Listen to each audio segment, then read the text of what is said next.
Para abordar el tema de la relación entre la ciencia, la filosofía y la ética, hemos sumado hoy a nuestra mesa al filósofo y físico argentino, habitualmente residente en Canadá, Mario Bunge. Y bueno, creo que es un lujo y una especie de cumbre de la intelectualidad argentina esta reunión. Vamos a los auspicios y enseguida al programa en su formato habitual.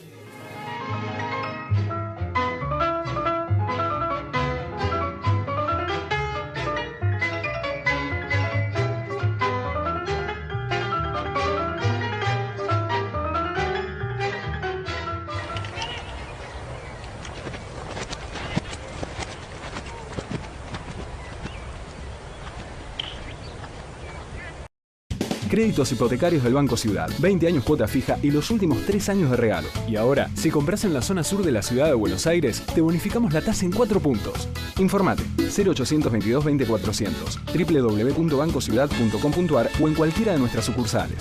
Banco Ciudad. Te quiere ver crecer.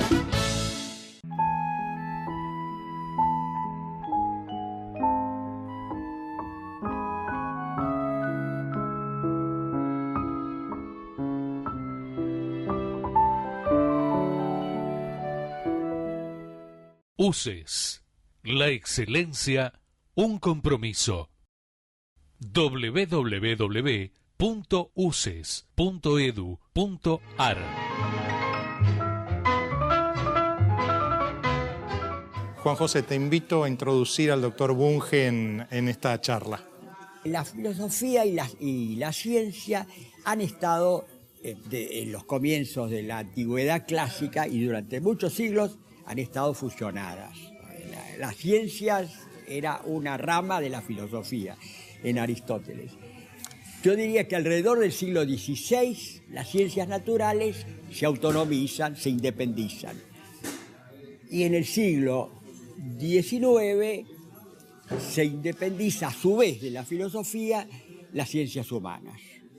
Y todavía en el siglo XX las ciencias humanas se dividen en una serie de subciencias o de subdivisiones, entre las cuales está la ciencia política, que uno a veces no sabe bien cuáles son los límites precisos que puede haber entre sociología y ciencias políticas, pero está ahí. El problema es que las relaciones actuales por supuesto, admitimos la autonomía de todas las ciencias, pero las relaciones entre ciencia y filosofía dejan de ser armoniosas, son más vale conflictivas en los tiempos modernos, porque hay toda una rama de la filosofía que es anticientífica. Las filosofías que podemos llamar en conjunto irracionalistas, que surgen en el siglo XIX con el romanticismo y en el siglo XX con una serie de filosofías irracionalistas, entre otras, basadas fundamentalmente en dos filósofos que son los padres fundadores del irracionalismo moderno, que serían Nietzsche y Heidegger.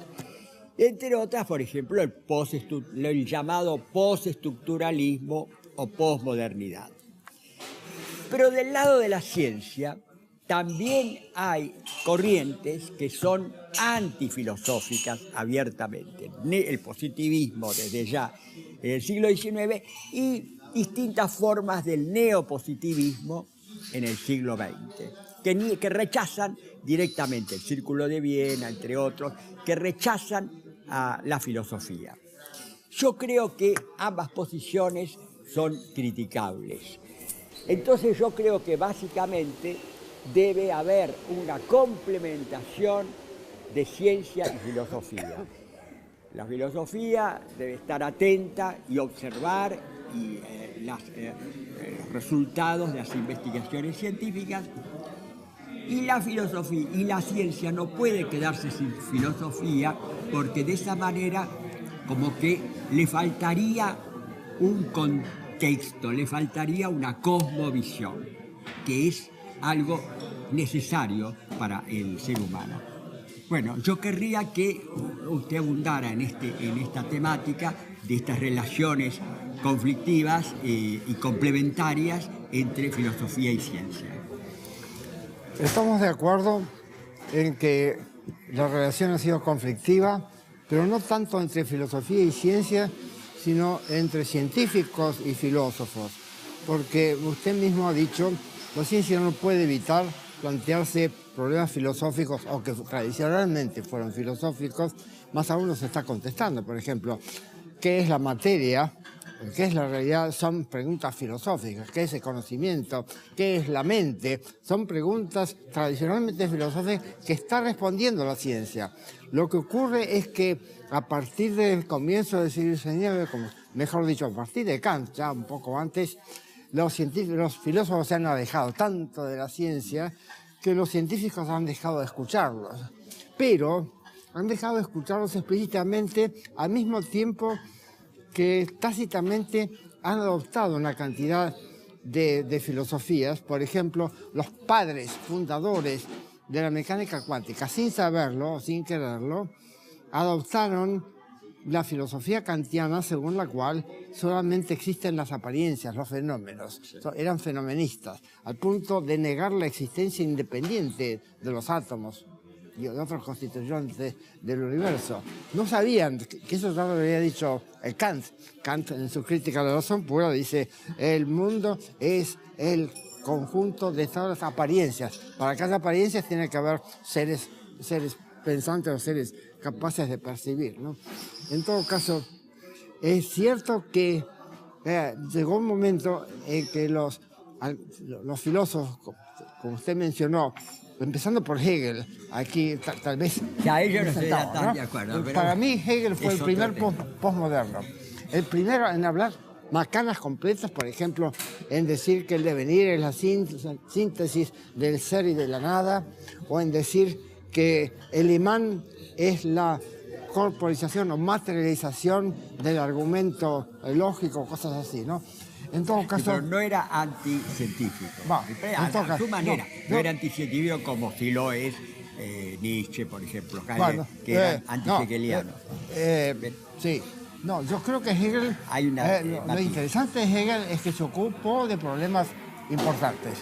No de pavadas como Wittgenstein, sí, ¿no? Claro. Pero se opuso a todas las novedades científicas desde Newton en adelante, a todas, no las comprendió, pero estaba enterado, por ejemplo, de la química moderna, del gran Berzelius, que fue el primero en tratar de explicar la unión química, y lo rechazó, por supuesto. Todas las novedades estaban en contra, pero en todo caso, volvamos.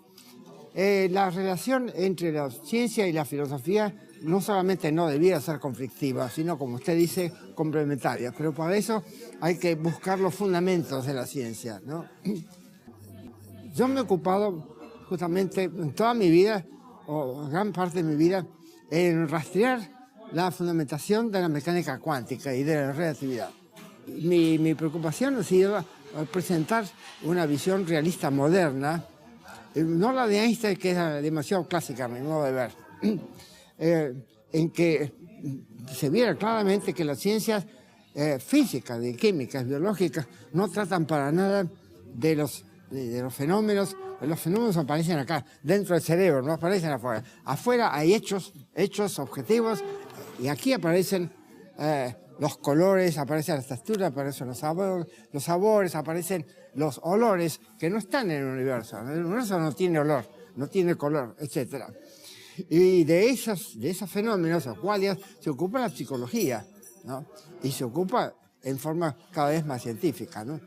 Entonces, me ha interesado eso, y lo mismo en el caso de las ciencias sociales. También me he ocupado de problemas tales que son clásicos, que vienen de Aristóteles. Por ejemplo, Aristóteles en su Política dice: se empieza por el todo. El todo viene antes de las partes. Lo que se puede ver que es lógicamente imposible. Las partes y el todo se dan juntas, ¿no? En todo caso, era un totalista Aristóteles. Era un totalista o holista, ¿no? Después, en el siglo XVII, aparecen los individualistas como Locke y otros, y que creen que todo empieza con los individuos. son atomistas, etc. Y no reconocen que las totalidades tienen propiedades propias, propiedades emergentes de las que carecen sus componentes, ¿no? Y finalmente aparece el sistemismo, que es la filosofía que yo adopto, que dice que todo el universo es un sistema o un componente de un sistema, y que los sistemas no son lo mismo que sus componentes, ¿no? Doctor Bunge, justamente en esto de los lindes entre filosofía y ciencia, la física, que es una de las materias que usted ha estudiado, trata sobre el tema del espacio y del tiempo, ¿no? Ahí, en el tema del espacio y del tiempo, ¿usted cree que la física resuelve las cuestiones y no es necesaria la filosofía? No. El físico le dice a usted cómo medir o cómo calcular intervalos espaciales o intervalos temporales, pero no le dice qué es el espacio, no le dice qué es el tiempo. Entonces, la tarea del filósofo profundo es responder a esa pregunta filosófica: ¿qué es el espacio? ¿Qué es el tiempo? Yo he propuesto en el tomo tercero de mi tratado una teoría del espacio y del tiempo que se funda sobre el concepto de cosa cambiante. Entonces, el tiempo sería como en Leibniz, sería la estructura de los eventos, ¿no? O la sucesión de los eventos, y el espacio la coexistencia de eventos, ¿no? Entonces, la física, ya digo, responde a una pregunta bien específica. ¿Qué distancia hay entre el Sol y la Tierra? ¿O cómo medir tal distancia? Etcétera. Son dos preguntas diferentes, ¿no? Están ligadas. En cambio, la filosofía debe responder: ¿pero qué es el espacio? Por ejemplo, ¿qué ocurriría si de pronto desaparecieran todas las cosas? Newton diría: quedan el espacio y el tiempo. Para Aristóteles eso es falso. Aristóteles tenía una visión, lo mismo de Epicuro, lo mismo Leibniz, lo mismo más, una visión, la visión más profunda, más correcta. Sin cosas no hay espacio ni tiempo. Sin cosas no hay espacio, sin eventos no hay tiempo, ¿no? Entonces, ¿usted prefiere pensar que el tiempo y el espacio son infinitos hacia adelante y hacia atrás y en todas las direcciones? Del tiempo, sin duda alguna. Del espacio es casi seguro. Según la cosmología actual, el espacio, el universo es infinito. Ahora, si esto fuera así, la teoría del Big Bang, ¿qué sentido tendría? Es buena pregunta. Sí. Una respuesta posible sería que fue un acontecimiento local, relativamente local. Es la respuesta que yo prefiero. Pero no hay consenso. ¿Qué quiere decir? No, un acontecimiento local. No, quiere decir que ocurrió en una parte del universo, pero no en todo. Ajá. Que el universo no estaba antes del Big Bang. Un Big Bangcito sería. O sea, que hubo muchos Big Bang, o el único, pero dentro de un porque universo obviamente que hubo algo. Si hubo explosión, hubo algo que explotó, ¿no? Algo previo al Big Bang. Bueno, hoy se tiende a aceptar eso, pero por supuesto no quedó rastro. El archivo explotó, el archivo desapareció. Entonces, lo único que queda sigue siendo son un misterio, fósiles, entonces. ¿no? Sigue siendo un misterio. Claro. El origen del universo. No es un misterio, sino un problema no resuelto. Yo prefiero, porque el misterio, por definición, es un problema irresoluble, ¿no? Sí, claro. ¿Cuál sería el pensador que está más cerca de una interpretación adecuada del origen del universo? No sé, yo creo que la cosmología siempre ha estado en estado de crisis, y aunque los cosmólogos actuales están muy satisfechos, yo creo que muchísimas preguntas no resueltas. Por ejemplo, hay muchos cosmólogos que creen en el pluriverso, creen que hay no solamente un universo, que hay 10 elevado a los 500 universos, y todos ellos desconectados entre sí. ¿Cómo saben? Si están desconectados entre sí, ¿cómo se puede saber que hay otros universos? Imposible. Y en este contexto, doctor Bunge, ¿cuál sería la función de la religión, si es que alguna tiene? La religión, como ya lo dijo Aristóteles y Machiavelli, tiene una función social, control social. Eso no es la política. Ahí dice la política. El príncipe, el dirigente político, aun cuando no crea en la religión del Estado, tiene que simular que cree, porque la creencia en la religión va a reforzar su poder. Uno de los puntos más llamativos de su cosmovisión, doctor Bunge, uno de los puntos que ha sido siempre en donde usted ha tenido una posición muy virulenta, ha sido contra el psicoanálisis, al cual lo equipara a la parapsicología y a los macaneos más estrepitosos. ¿Por qué es esa actitud tan violenta, podríamos decir, contra el psicoanálisis? Mire, yo hablo contra el psicoanálisis aquí porque todavía hay gente que vive en el siglo pasado que cree en el psicoanálisis, pero en Canadá o en Estados Unidos yo hablaría con los muertos, porque ya el psicoanálisis murió a fines de los años 80, no, 70, ¿no? Se descubrió que hay otras maneras de tratar a los enfermos mentales, que son mucho más eficaces, ¿no? Y que no son negocios, y que están sometidos a control. La tarea del psicoanalista no la controla nadie, la tarea del médico, del psiquiatra, los controlan los hospitales, etc. Es diferente. Además ellos publican papers en revistas, hacen experimentos, cosas que los psicoanalistas jamás han hecho, ¿no? ¿No funciona el principio de inducción en el psicoanalista? ¿No funciona en el psicoanalista el principio de inducción? No, funciona simplemente la fábula, no, para nada. Ellos no llevan estadísticas, ni les interesa. Cuando yo recién llegué a mi universidad, McGill, que ocupa el lugar 17 en el ranking, me invitaron a dar una charla en el departamento de psiquiatría. Y yo dije, yo no sé nada de psiquiatría, pero me interesa aprender, quisiera saber cómo hacen ustedes para evaluar la eficacia de sus tratamientos. Entonces se miraron entre sí, evaluar, ¿qué significa? Quiero saber si ustedes saben que los enfermos mejoran o no mejoran, llevan estadísticas, hacen follow-up cuando el enfermo, después de perder las esperanzas, se va. Ustedes lo pierden, lo siguen, lo llaman por teléfono para tratar de ubicarle, decir, ¿qué pasó? No, claro que no, de ninguna. Si, mira, no sabían qué significaba evaluar, poner a prueba una hipótesis, no tienen la menor idea,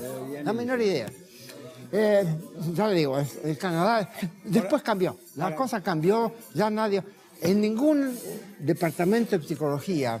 ¿Este desprecio incluye, este desdén, este desprecio, incluye a Freud? No, por supuesto, él fue el gran culpable, él fue el iniciador, el gran macaneador. Pero le digo, el psicoanálisis pasó de moda. En ninguna universidad que yo sepa se dan cursos de psicoanálisis. En ninguna universidad, solamente en la Argentina. En la UBA, sí, en la UBA. En la UBA, todo, prácticamente todo psicoanálisis. Pero yo haría un pequeño matiz, establecería un matiz entre Freud y Lacan. Porque Freud, dentro de todo, era un hombre educado en el siglo XIX, era un humanista, ha hecho críticas de la religión que pueden ser válidas, y dejando de lado su teoría, llega a haber descripciones psicológicas que pueden prescindirse por completo de su filosofía psicoanalítica, que pueden más o menos ser válidas como pequeños, casi como novelas psicológicas, como el caso del hombre de los lobos o el caso Dora. El caso de Lacan es absolutamente... Ahí sí se puede hablar de un estafador. Yo creo que es un delirante con la habilidad como para explotar comercialmente sus delirios. Ahora, ¿ustedes dirían que el psicoanálisis no es científico porque en materia, podríamos decir, de qué hacer, de cómo el ser humano resolver sus problemas, nadie tiene la justa, nadie tiene ¿Esa sería la cuestión? No, la cuestión es esta. El psicoanálisis durante muchos años, en muchos países, en particular en Argentina, impidió el desarrollo de la psicología científica. Había habido un comienzo ya a fines del siglo XIX en Argentina, de psicología científica. Cuando llegó el vendaval psicoanalítico, barrió todo eso. ¿Y qué pasó? Se olvidaron del cerebro, se olvidaron de una de las enseñanzas de Hipócrates, y es que las funciones mentales son procesos cerebrales. Freud rechaza todo contacto, no solamente con la psicología experimental, sino también con la neurociencia, en la que había fracasado. Entonces, hoy día, pero en el mundo adelantado, donde hay ciencia de primera, la neurociencia cognitiva, o la psicología científica, es neurociencia cognitiva y social, además. Ahora, ¿no se puede caer en el peligro? Medio siglo de atraso de la psicología científica. Pero yo me acuerdo cuando estudié en la UBA, aún en la UBA, década del 40, 50, todavía había laboratorios de psicología. Yo he estado en laboratorios de psicología. Todo eso se barrió. Cuando viene el psicoanálisis, barrió. Un laboratorio de psicología. Ahora, lo contrario. ¿No podría incurrirse en el riesgo, en el peligro de un positivismo que llevara a una idea de una especie de paraíso químico en donde el ser humano, cuando tiene un problema, una depresión, se le da una pastillita y se supone que eso lo va a curar? Esta idea, digamos, cientificista, ¿no podría llevar a una especie de ilusión de un paraíso químico? No es cientificista, sino reduccionista.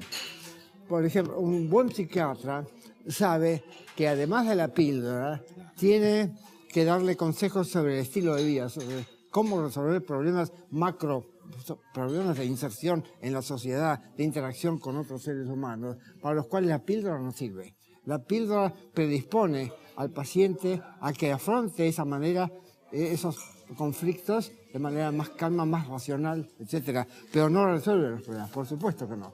Para eso hace falta la educación del paciente, y si no se ha dado en la familia o en la escuela, tiene que dárselo a un buen psiquiatra. Muchas veces un amigo, incluso un sacerdote, puede darle consejos sobre la manera de conducirse, consejos muy buenos que no tienen nada que ver con la farmacología, ¿no?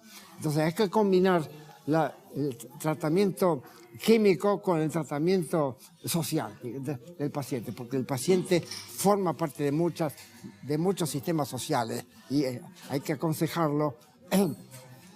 Un último tema, ya que estamos en esto, y para terminar, porque ya estamos sobre el filo del programa, me parece que sería interesante abordar la cuestión de la diferencia, la distinción entre ciencia y tecnología, porque mucha gente critica, fustiga a la ciencia por la bomba atómica, por ejemplo. Aplicación que se hace. Por la aplicación de la ciencia. Me gustaría que abordaran este tema para cerrar el programa. De acuerdo, cómo no.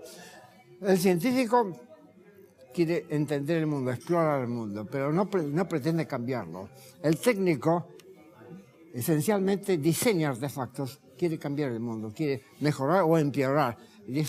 Artefactos ya sea para vivir mejor, ya para matar mejor, ¿no? En todo caso, las actitudes son totalmente diferentes.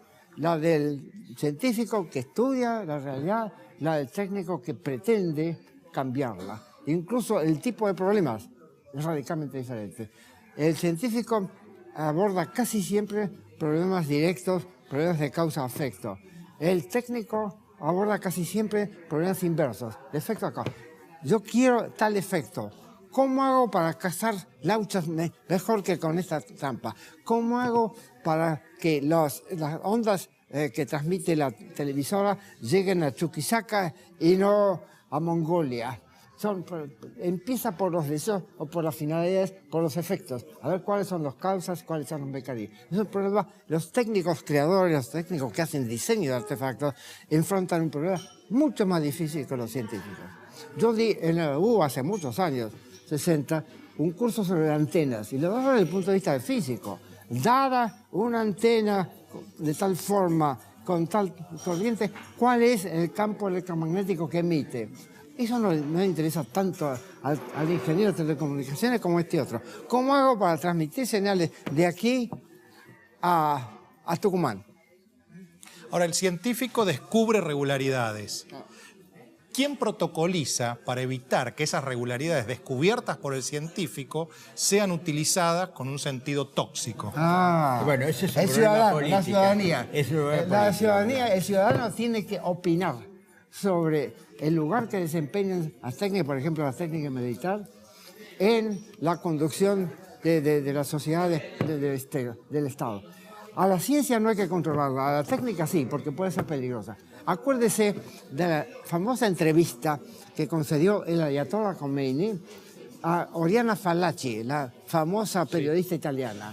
Oriana Fallaci le preguntó, eminencia o no sé cómo se llaman, ¿qué piensa hacer usted con la ciencia y con la técnica? Y el ayatollah claramente le dijo, a la ciencia, a la técnica la vamos a abrazar porque es útil, a la ciencia la vamos a eliminar porque es peligrosa. una paradoja, ¿no? Dice todo lo contrario. Claro, quería tener hijos sin tener padres. La ciencia busca la verdad. La verdad siempre es positiva. La técnica, en cambio, es avalorativa, porque el ejemplo famoso es neutral. Es como el cuchillo que sirve igualmente para cortar la comida o para asesinar. Es decir, que en la ciencia no debe ser controlada ni regulada, sí la técnica. Ya que trató este tema de la Ayatollah Khomeini, vamos a hacer una última pregunta, ya una post-última sería. Uno de los filósofos irracionalistas anticientíficos, Foucault, fue un apologista de Khomeini. Son cosas que la gente no conoce. ¿Cómo debe tratar el mundo? ¿Cómo debe tratar el mundo a los intolerantes que no creen en la ciencia, como Khomeini o como algunos fundamentalistas? ¿Hay que dejarlos que hagan su camino? Depende. Si tienen poder hay que tratar de derrocarlos. Pero si no tienen poder hay que simplemente compadecerse de ellos, intentar educarlos, reeducarlos, intentarlo. Pero no, ¿derrocarlos el propio pueblo o puede haber intervenciones externas? No, las intervenciones externas son siempre desastrosas, porque el que va a intervenir en otro de los asuntos de otro país lo hace por su conveniencia. Ahora, el ADN y no por la conveniencia del imperial. El ADN probaría que somos todos ciudadanos de un mismo planeta. Estoy seguro. Si la humanidad es una. Las sociedades cambian independientemente del genoma. El genoma permanece más o menos constante y nosotros somos capaces de inventar, de construir y de destruir sistemas sociales, ¿no? Bueno, ha sido un lujo la presencia del doctor Mario Bunge en nuestro programa en Aguafiestas y bueno, el diálogo muy rico con Juan José. Le agradecemos mucho, doctor. Muchas gracias. A ustedes por las preguntas interesantes.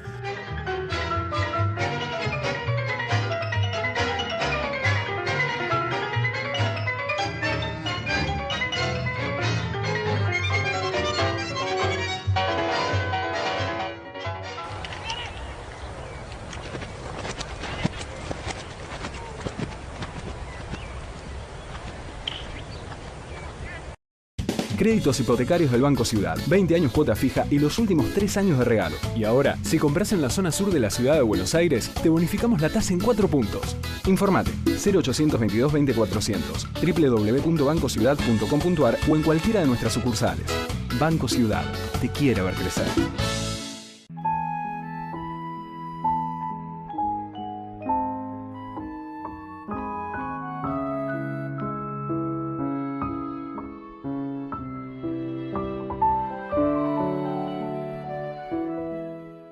UCES, la excelencia, un compromiso. www.uces.edu.ar